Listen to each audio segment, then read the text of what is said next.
time running Facebook ads in 2022, 2023, I am only using 4 audiences. And yes, this is even for my brands that are spending up to $1 million per month on their paid social advertising. I've spent over $100 million on Facebook ads, and Thesis, the brand where I work, is spending in the multiples of millions every single month on Facebook ads, TikTok ads, Google ads, all the ad buying platforms. And honestly, these are the only 4 audiences that we use on Facebook ads. The first one is gonna surprise none of you if you've been watching my channel, and that is a completely broad audience. So this is an audience that has very broad targeting. So there might be some segments based on gender, based on age, even based on location, but there's zero audience targeting in terms of interests or lookalikes or custom audiences. So essentially, you are pointing the algorithm at all of Facebook and saying, take your best guess. And to be honest, this best guess tends to work out pretty well. And even for the brands that are really small that I do some consulting with, so brands that are spending less than 100K per month, even less than 50 or 20K per month. And here's the reason why.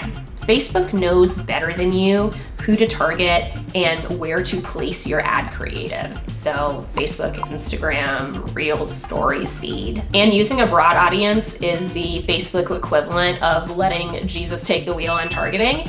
And it really does tend to perform the best recently. I know this tends to make a lot of brands uncomfortable, and there's always a few people who are like, my brand is a lot different, or what about this use case scenario, or what if I need lots of education, or what if I have a high ticket product? And in all those cases, I still say it's worth a try. Instead of you telling Facebook what to do, allow Facebook to just do what it does best. But I'm gonna be honest, sometimes broad audiences aren't the thing that's working best for a brand. So in that case, the next thing that I always have brands try is an interest stack. And yes, I have done a video about this before. I always stack my interests. And the reason why is because you actually want to get as many overlapping interests as possible with your target audience. It's my belief that if you have overlapping interests and people tend to have interests in those multiple things, it's actually gonna prioritize the people who have those multiple interests inside of your interest stack. So there's 2 different ways that I do interest stack. Number one, if it's a new brand and they hadn't really tested on Facebook before and they haven't really done audience targeting or interest targeting, then I'm going to be creating broad avatars in that interest group. So I'm going to be taking a look at the other brands, the other interests that our target avatar has, and compiling them all into one interest stack. And a lot of times these interest stacks are going to be 20 million, 40 million, even up to 100 million or 200 million people inside of that audience. And that is preferred. You still want these interest stacks to be pretty big. And if you're wondering, isn't that really similar to a broad audience? Yes, it is, but more on that in a second. Now, when I start working with a new brand or start consulting with a brand, I always make sure that they've tested these 3 audiences. First one, completely broad. That's an easy one. Everyone needs to do it. Next one, interest stack.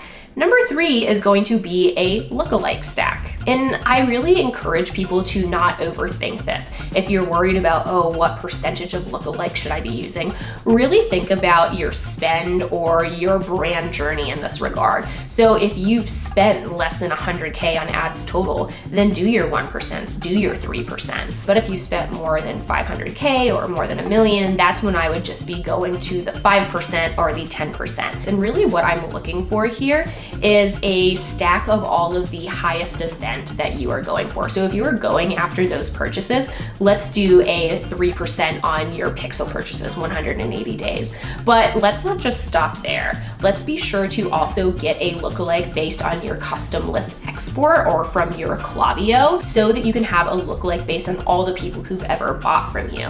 Then I'm also going to create a lookalike based on people who've had multiple purchases, based on the people who were my VIP customers. So maybe they've bought more than 3, more than 4 times. And frankly, I am going to create as many possible combinations of this buyer persona as possible, and I am going to stack them into a lookalike. So ideally, you're gonna have anywhere from 3 to 10 lookalikes, all based on this buyer persona. And by buyer persona, I mean based on your buyers. And I know what you're probably thinking. By stacking all these, you're really kind of diluting it. Are you? No. The reality is that even with the smallest of brands or the newest of brands, these bigger, broader audiences are really what does better post iOS 14. You cannot target your way to success anymore on these ad platforms. However, in some ad accounts, I really do find that lookalikes tend to do better. I really do find sometimes that interests tend to do better. And sometimes, most of the time, I really find that the broad audience does better. And you're probably thinking, aren't all these audiences the same? Yes. So I have a metaphor that I like to share with my clients and the people that I consult with. When thinking about your targeting, I really like to look at broad, at interests, at lookalikes, all those different paths through a forest. So if you're going down the interest path, you're actually going to be hitting different trees or different people sooner than you would on the broad path or the lookalike path. And sometimes I find that these different pathways are really important to gaining initial traction when launching on the Facebook ads platform. And sometimes it really just means dialing in on a specific type of efficiency or better efficiency. And now I know what you're probably thinking. That's great for prospecting. What about retargeting? This is probably the most common suggestion that I give to brands that I'm consulting with, and that's to consolidate your retargeting. The reality is that retargeting really just is not moving the needle as much as it used to. And that's because a lot of times your retargeting audiences are already going to be mixed inside of your prospecting audience. Yes, even if you make exclusions. I really just don't think that those exclusions are worth it anymore. The only thing you should ever be excluding now, I think, is just purchases, but be sure to do a pixel purchase and a custom export list purchase, like through your Klaviyo, do like a Klaviyo sync for that. But yeah, for our clients that still use retargeting campaigns, we are using a consolidated ad set for that, which means that we are stacking an audience of our Facebook engagers, our Instagram engagers, and our website visitors, I'd say up to 90 days, I guess, and having those all in one ad set and using that as our retargeting ad set. This is for brands that are even spending up to $1 million per month on their paid social ads. Really, I try to keep it really simple now with retargeting and not overthink it, because you're not really going to get as much juice from the squeeze thinking about this particular campaign or this subset of your buyers. Really, if you guys are spending less than $100K per month on your paid social ads, frankly, even up to $250,000, I would probably just initially launch 3 campaigns. One is gonna be your retargeting campaign with your one ad set that has your stacked Facebook, Instagram, and your website visitors.